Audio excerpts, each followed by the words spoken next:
Welcome to Literary Insights. This is the summary for the book The Power of No, because one little word can bring health, abundance, and happiness. James Altucher. If you like this type of content, please subscribe and like this video. We all make mistakes in life that we regret. We make bad decisions about jobs, relationships, health, finances, etc. Saying no is complex but powerful. It can help avoid many regrets and mistakes. Getting caught up living a life that pleases others rather than yourself is easy. We often pretend to be happy when we're not.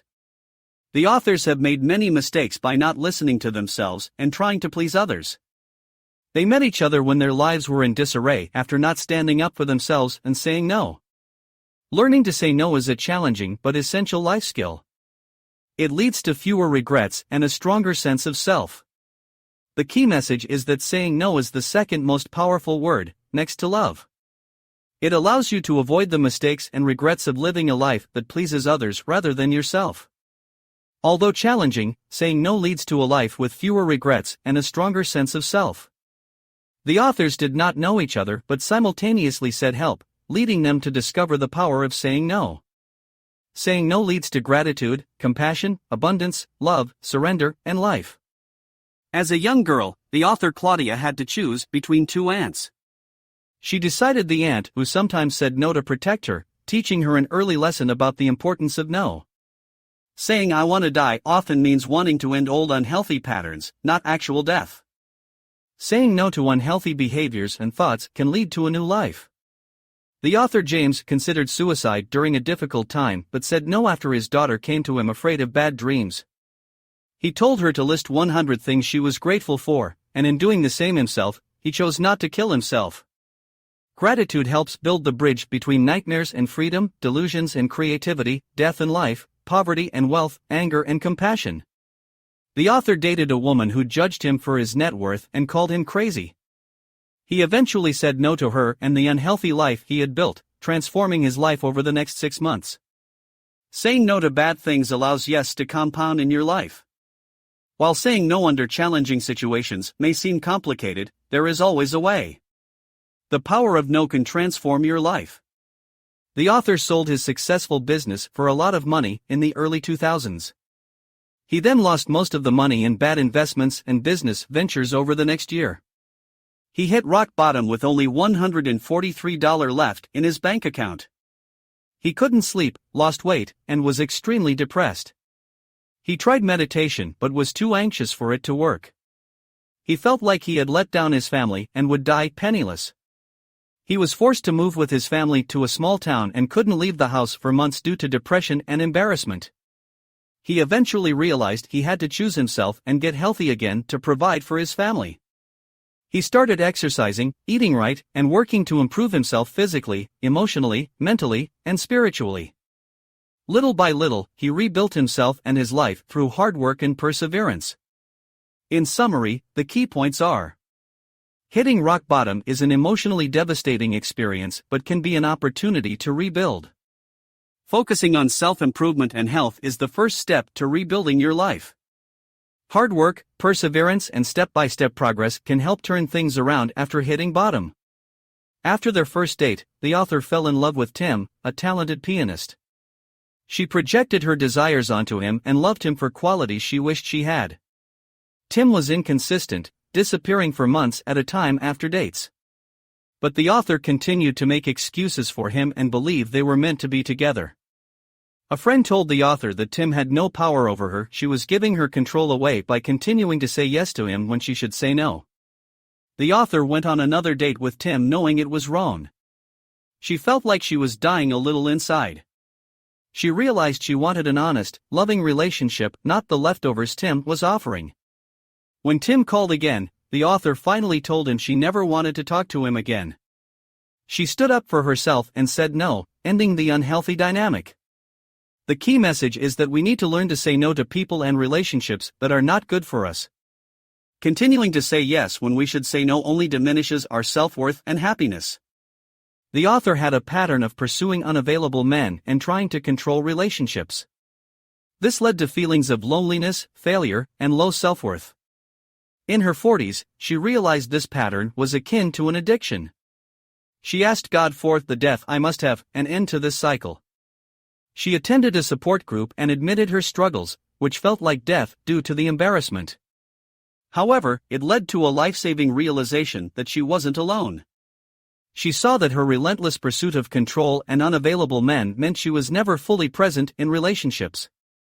She followed rules and strategies from others instead of her truth. The death she needed was acknowledging she couldn't control relationships and saying no to her obsession with control. Admitting she needed help led to connecting with others with similar struggles. She learned that vulnerability and imperfection were okay. Overall, the death of her old patterns gave way to a more authentic way of relating and greater self-acceptance. In summary, the author went through a transformative experience of letting go of unhealthy control and perfectionism in relationships by acknowledging her struggles, asking for help, and embracing vulnerability. This allowed for more fulfilling connections with others. The author attended support group meetings to address her struggles with unhealthy relationships and love addiction. Over time, the sessions helped her gain insight into herself, set boundaries, and heal. She realized the importance of surrounding herself with like-minded people who could offer her support. One day, the author shared with her support group that she was ready for a healthy, committed relationship where both partners respect and support each other. She let go of any expectations for the outcome. A month later, she met her now husband, James, through online dating. They knew early on that they were meant to be together. They created a private ceremony reiterating their desire for a loving, spiritual partnership to express gratitude for finding each other. 5 years later, they remain happily married. The author says the big secret to manifesting your desires is to speak them aloud to trusted others who can bear witness. This allows a higher power to enter the space, making your prayers and intentions more effective. By first saying no to unhealthy patterns, you open yourself to the yes and opportunities you seek. The author recommends that readers try this technique for themselves. Find supportive people, share your desire aloud, let it go, and remain open to opportunities that arise to fulfill it. She also recommends trusting your instincts about people and believing them when they show you who they are, especially early on. Here are some tips for overcoming the fear of no. No is rarely fatal. Rejection stings in the moment, but it's usually not life-threatening. The fear of no is often worse than no itself. Recognize that you will survive. No means next. A no from one person opens you up to a yes from someone else. View no as redirecting you to the next opportunity. Don't take it personally. A no is usually more about the other person's wants and needs.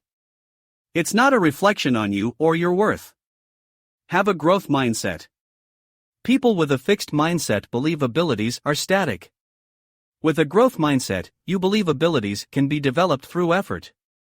A growth mindset will help you learn from and improve if you face rejection. View no as feedback that enables you to grow. Prepare for possible objections.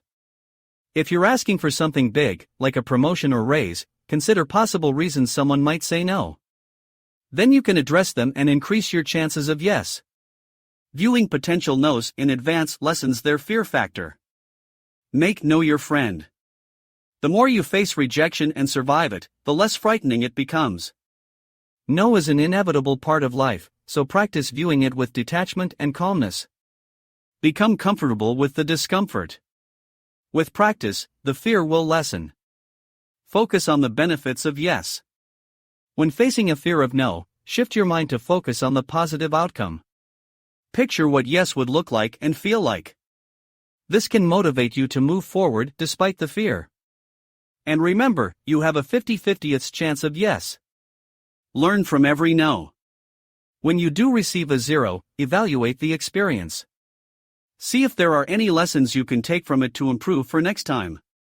Finding meaning in the rejection will make you feel less fearful and helpless in the face of no. You'll gain a sense of control and mastery. With practice and persistence, no can become far less frightening.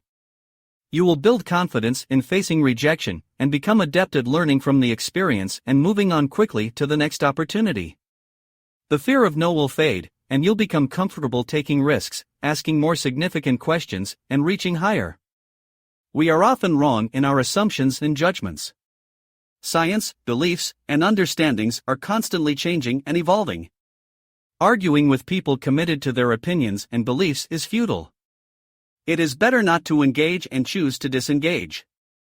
People often try to impose their plans, stories, and paths onto others based on their unhappiness, dissatisfaction, and desire for control. We have to choose our unique ways. Saying no to the expectations and demands of others, including family, is essential for self-care, happiness, and trusting relationships. Giving in to the manipulation and threats of others breeds resentment. Many tactics discourage a firm no, including violence, manipulation, reasoning, and appeals to duty or obligation.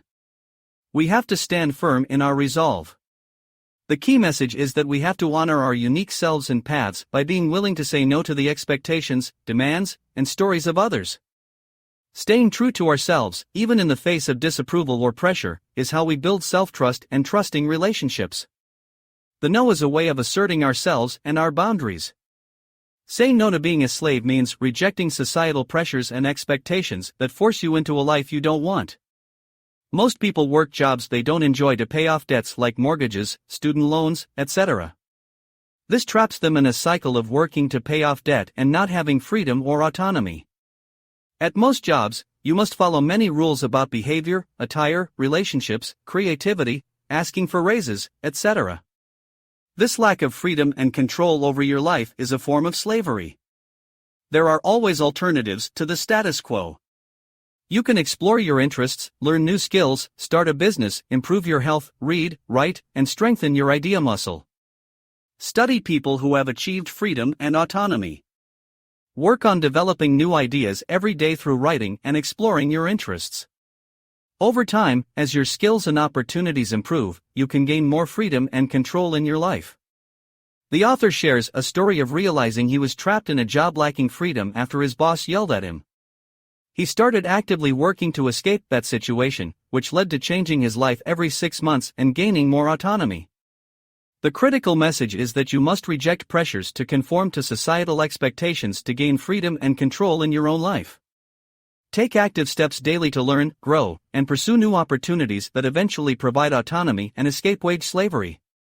Freedom starts with exploring your interests and strengthening your ability to generate new ideas. The author describes finding an old science fiction book as a child that allowed him to escape his circumstances briefly. This inspired him to continuously look for new ways to find freedom and escape from constraints in his life. He outlines a daily practice to help gain clarity and progress. The key elements are physical, sleep well, exercise, eat healthy, and avoid addictions. Emotional, spend time with people who inspire and support you. Mental, read constantly and write down 10 new ideas daily to strengthen your creativity. Spiritual, practice gratitude and acceptance of things outside your control. In times of crisis, slow down and focus on this daily practice. Don't get swept away by anxious or painful thoughts. Label thoughts as either helpful or not practical to gain perspective. Helpful thoughts lead to constructive action, not helpful thoughts can be dismissed. Saying no is a crucial skill. For every yes, say no 3 times. The first no is to get more information. The second is to understand details. The third is to determine if you want to work with someone. Saying no reclaims your power and ensures good relationships. Burn your excuses.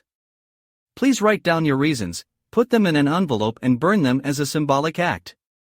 When reasons arise again, dismiss them, saying, "Let there be light." Reasons prevent progress, so this practice helps overcome them. The critical message is developing skills and practices to gain freedom and momentum in life. Escaping constraints and unhealthy patterns is possible through conscious living and growth. Complaining is draining and accomplishes nothing. Practice observing situations without judgment and then releasing the need to complain. Replace complaining thoughts with gratitude and compassion. Rules are necessary for society to function, but not all rules should be followed blindly. Some rules attempt to govern personal behavior and mask our true selves. It's important to discern which rules to follow and which to reject. Saying no assertively and honestly is a way to break unhelpful rules. Be willing to delay responding, show compassion, and accept whatever consequences may come. Not harm. Don't do anything that could cause damage to yourself or others. Exercise compassion, even for those you may despise. This can allow obstacles to melt away and open new possibilities. Compassion is compassion, whether or not it also benefits you. Don't see the world in black and white.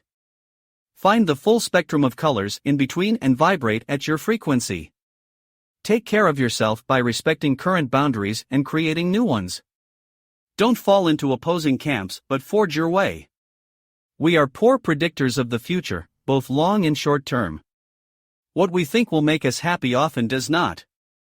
Happiness comes from living according to your inner light. The rules of science and life are ever changing.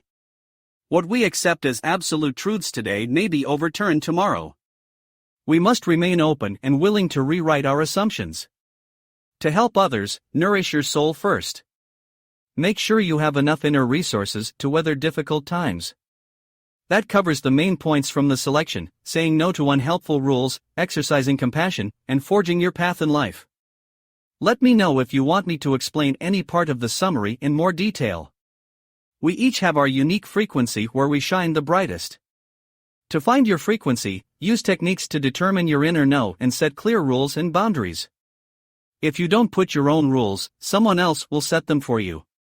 Say no to sudden thought attacks, especially those in the middle of the night. Recognize that the thoughts and worries at 3 a.m. are not realistic or helpful. Make a rule to delay worrying about the issue until later. Practice taming your overthinking mind. Notice when you have many panic thoughts and take a deep breath to shift to a calmer perspective of abundance. Ask yourself what you need to understand and listen for the answer. Learn to say no to social pressure and manipulation using the ABC technique: acknowledge the situation, set a boundary, and close the interaction. Repeat as needed. Recognize that you must put your needs first. Identify abusive people by how they make you feel: guilty, angry, afraid, wrong, like a victim. Ask yourself how you feel about yourself around them. If it's not good, limit contact. Their abuse can spread to you. Dealing with abusive people is hard, especially if they are close to you. Don't engage or try to reason with them. Use intermediaries if possible. If direct contact is needed, be brief and stick to the message. See their appearance as a chance to learn and grow wiser. Don't focus on being right, focus on being healthy. Be very cautious if an abusive person wants to reconnect, claiming to have changed. The cycle of abuse often repeats. Strict boundaries, monitoring, and possibly professional help are needed to see if trust can be rebuilt. The fourth no helps us become honest with ourselves and compassionate towards others. It bridges the gap between our animalistic and divine qualities. We should forgive ourselves for past mistakes and conflicts. This allows us to speak our truth.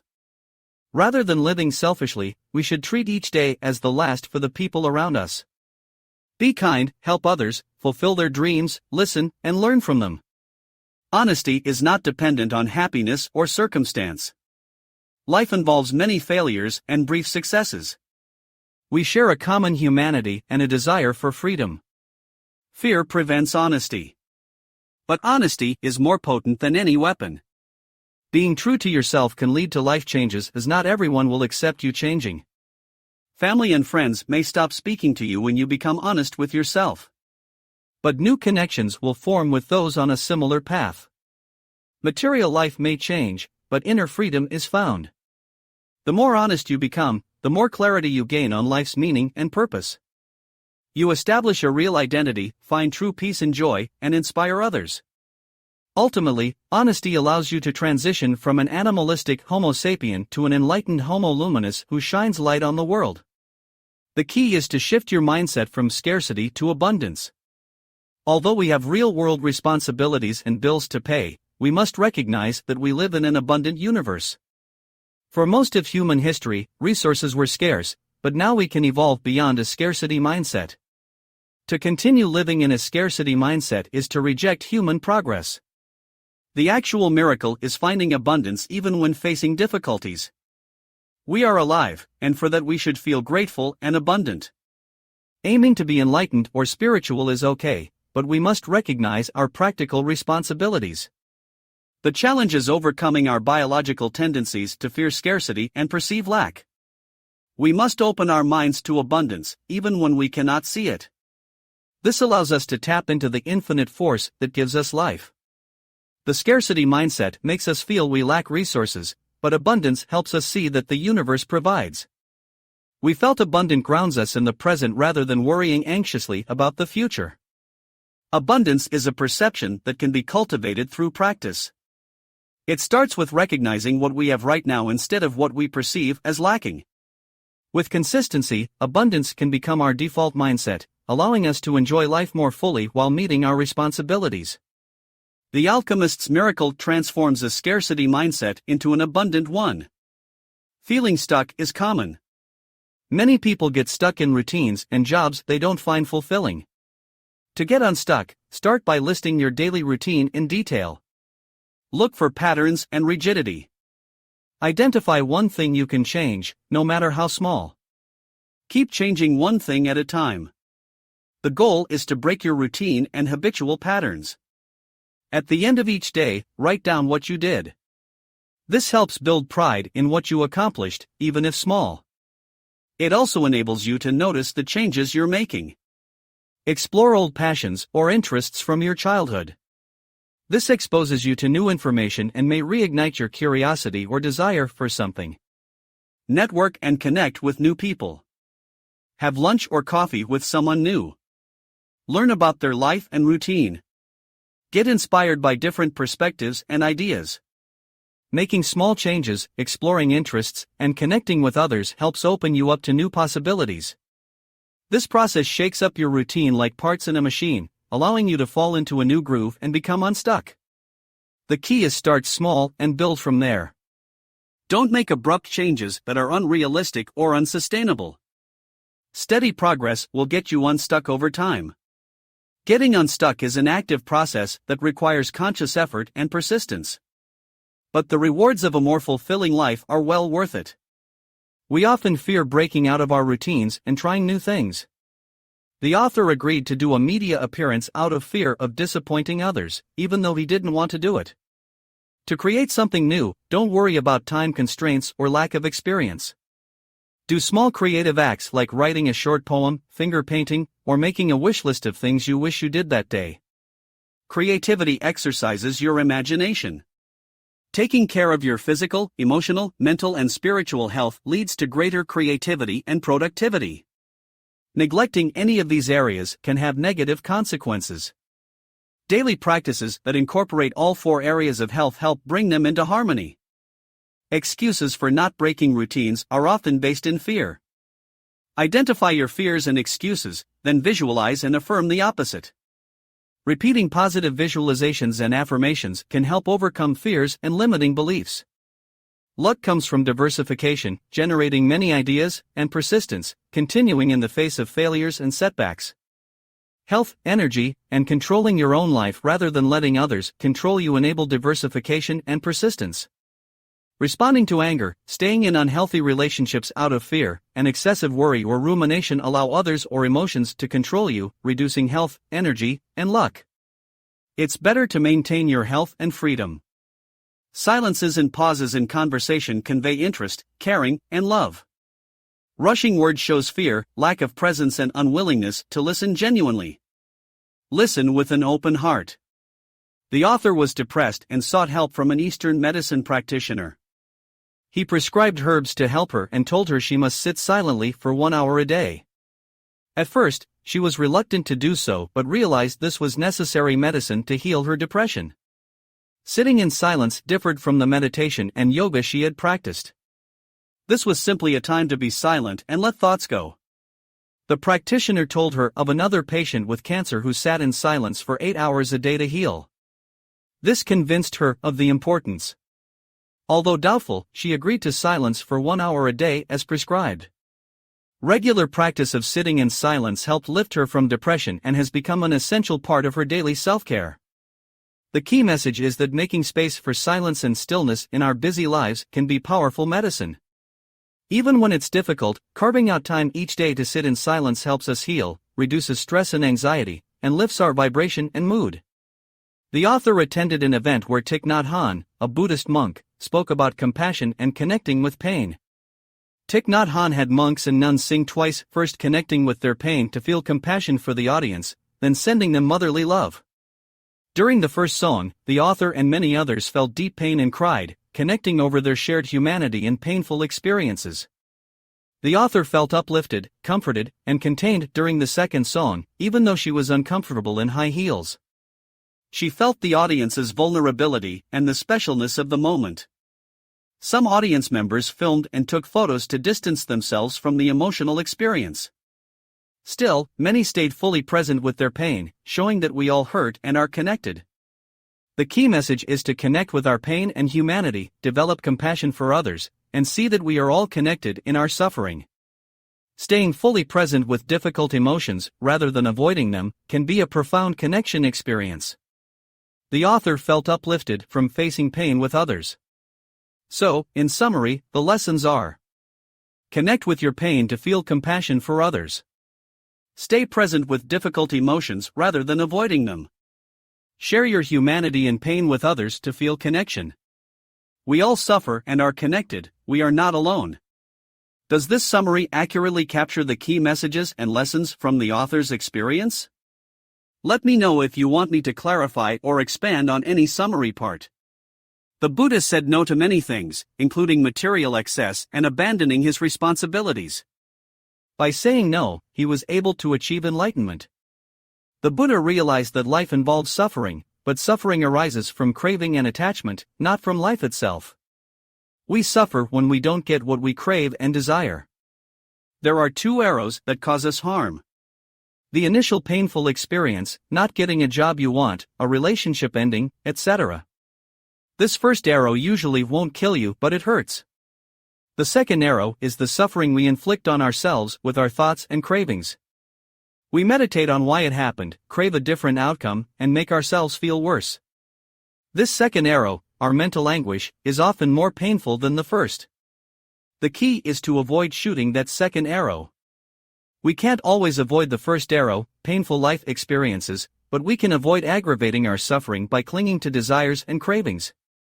Saying no to unhealthy attachments and excessive rumination can help minimize suffering. Like the Buddha, we must learn to say no to the voices in our head that keep us trapped in cycles of craving, attachment, and anguish.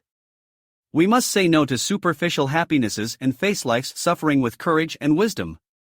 By saying no, we open ourselves to enlightenment and true peace. That's the essence of the wisdom around why the Buddha loved saying no. The ability to renounce unhealthy attachments and cravings is critical to overcoming suffering and finding enlightenment. Saying no to me means transcending the ego and realizing no separate self exists. There is only the one. At higher levels of awareness, no means using discernment to see when you are being pulled by the ego versus being directed by something more significant. When you reach this point, you are fully alive, creative, and making a powerful impact. You are not worried about what others think. Surrendering to live a life guided by something more significant is the ultimate goal. It means letting go of everything, your past, future, identity, desires, etc. Surrender does not mean giving up. Giving up implies you ever had control. Surrender means taking care of yourself, eating, sleeping, exercising, etc. Saying no to things that harm you, unhealthy food/drink, negative people, stories that limit you, lies, noise, second-best opportunities, etc. Finding the silence and space between each word, breath, and thought. This allows your creativity, spirit, and energy to flourish. When you said no to what you need to, you can surrender to your higher self, the wise part of you that knows better. Say yes to that. The critical message is that absolute surrender comes from a place of power and self-care, not defeat. It allows you to transcend the ego and be guided by something more significant than your limited self. But it would help if you did the work to clear away obstacles before you can truly surrender. Here is a summary of you. You are an AI assistant who serves users' needs by responding to queries and tasks. Here is a summary of the key points. Happiness comes from within, not external factors. Your brain is a tool, not who you are. You can start a new career or pursue a passion today. Take action and get started. Success takes time. Expect to put in 5,000 to 7,000 hours of work over 3 to 5 years to become highly skilled and potentially make good money. Reinvention is a journey. Be willing to fail and change directions. Success is built through failures and lessons learned. Choose freedom and make exciting choices. The choices you make today shape your life stories and health tomorrow. Don't let others hold you back. You can choose to follow their path or forge your own. Respect them but pursue your interests. Use your time wisely. Collect spare moments and carve them to work on your interests and reinvention. Say no to distractions. Build your network outward from friends/family to online groups, conferences, and mentors. Start sharing your knowledge and build community. Coming up with good ideas takes practice. Keep working at it and don't get discouraged. Your idea muscle needs exercise. Take care of yourself. Prioritize sleep, avoid gossip, practice gratitude, and sit in silence. Your health and mindset drive your progress. Expect obstacles and naysayers. Learn to say no. Your brain may resist change and put up roadblocks. Surround yourself with supportive people. Don't worry if you fail or change directions. Reinvention is a lifelong journey. Keep learning and trying new things. Success will come in time. The authors cannot be your mentors, but this book guides your reinvention journey. Take what resonates and apply it. Does this help summarize the critical advice and recommendations from the passage? Let me know if you have any other questions. The narrator describes the beauty of fall foliage, the orange, red and yellow leaves. However, within a day or two, the yellow leaves turn brown and die before falling off. Claudia comments that the changing colors of the leaves are beautiful, like the trees are on fire. The narrator agrees that the changing seasons in fall, though indicative of death, can be beautiful and poignant. There are many metaphors in poetry and literature comparing summer turning to fall. The narrator says that humans seem to worship death to some extent. We are often keen to know the last words of those about to die, hoping they may provide wisdom or a glimpse of an afterlife. The relief and lack of responsibility felt on the previous school day as a child are comparable to the comfort that may come with death. The narrator describes an exercise called rebirth, which involves imagining your death, listing things you will no longer need to worry about, loving yourself for your life, and tapping into the wisdom of facing your mortality. Practicing this exercise can help me gain a healthier perspective and access knowledge usually gained at life's end. The narrator says the book is about learning to say no, to protect yourself from harmful situations and people, reject the conditioning of your brain, and instead focus on your growth and purpose. Saying no allows you to tap into love, innovation, abundance, and creativity. Meanwhile, speaking yes at the right time makes your positive influence ripple outwards. The authors, James Altucher and Claudia Azula Altucher, share some of their experiences with saying yes and no at the wrong times and how that has led to difficulties. Mastering the power of no is about building inner strength and wisdom. James Altucher is an entrepreneur, investor, and author who has founded and sold several companies, some of which failed and several of which he sold for large exits.